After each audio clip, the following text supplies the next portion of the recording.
Good games never die. Hey, Link of Kasuto here. So, having built my highway to heaven, I decided to turn my eyes to the waterways. Made myself a paddle boat.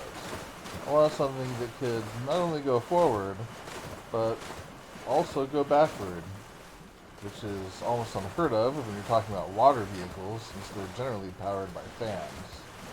Well, this one wasn't. Unfortunately, it did have the problem of being rather wide. It was maneuverable if you had a nice wide stretch of area, and relatively fast.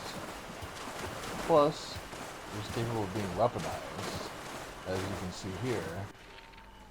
And being able to go in reverse means that you can hold the boat where you want it and let the weapons do their thing. In theory, it should work great.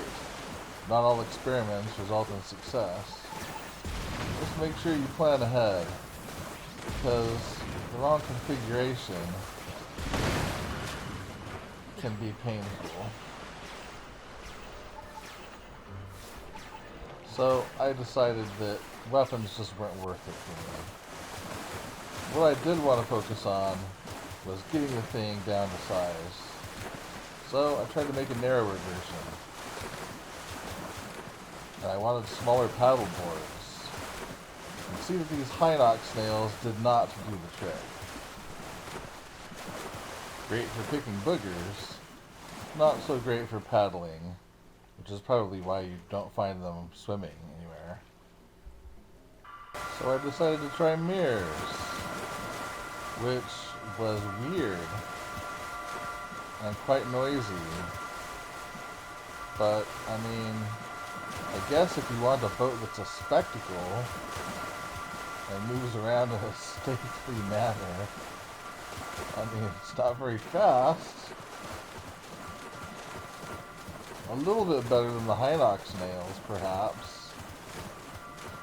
And it will definitely blind your opponents, but not really what I was going for. On the bright side, they do finally turn off at night. So I came up with something completely different, although this version got away from me. You can see I was going for a big paddleboard with a centralized design. That didn't work so well, so I decided to go for something different. This version was a little too tight. The paddles needed more distance from the axle. In my final version, I pushed the paddles farther out using President Hudson signs, hence the name. You can see how I used a spring to mount the steering pad on the side. You should be able to build your own from what you see here. I highly recommend trying it out. It's quite an experience. And now, let me show you what the President's paddle boat can do.